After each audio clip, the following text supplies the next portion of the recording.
Even the best thermal conductivity method, whether transient or steady state, can produce unreliable results if the testing conditions aren't properly controlled.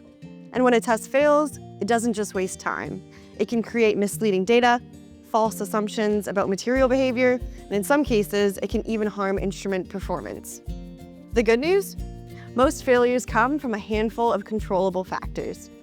And once you know what to look for, you can dramatically improve the reliability and clarity of every measurement.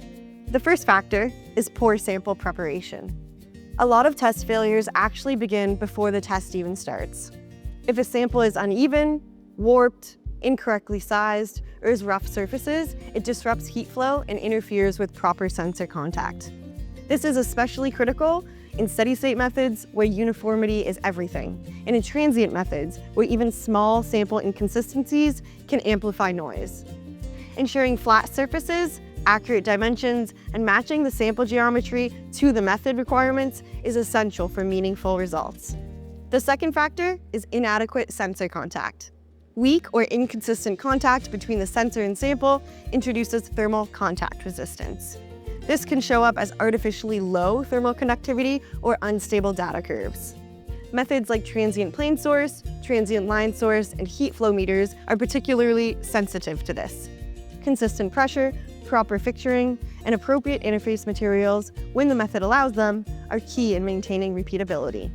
The third factor is temperature instability. Thermal testing depends on stable temperature conditions. Environmental drafts, lack of equilibration time, or unstable heating elements can distort measurements. Steady-state methods struggle when the system never reaches equilibrium, and transient methods misinterpret unstable baselines as real material behavior.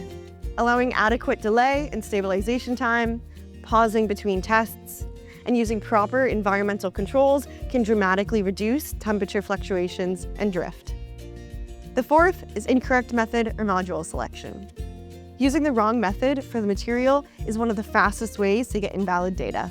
For example, measuring metals with a slow, steady state setup, or testing a large volume of fluid with a solid, focused transient method.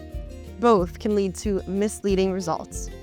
Choosing the correct method-module combination based on conductivity range, sample state, anisotropy, and heat flow direction ensures the data actually reflects the material.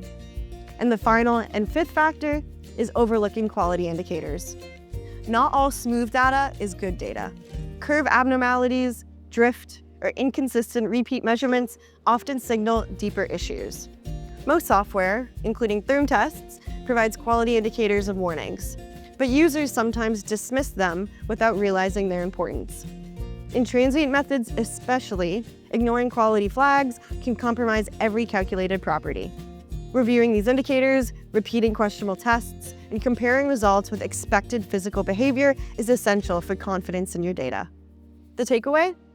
Thermal conductivity tests can fail for many preventable reasons, usually tied to sample preparation, temperature control, inadequate sensor and sample contact, or improper method selection. By taking a meticulous approach to preparing the sample, ensuring proper contact, maintaining temperature stability, selecting the right method and module, and paying attention to quality indicators, you can significantly increase measurement accuracy and reliability. Understanding these common failure points not only protects your equipment and timelines, it leads to more meaningful, trustworthy thermal property data across every application.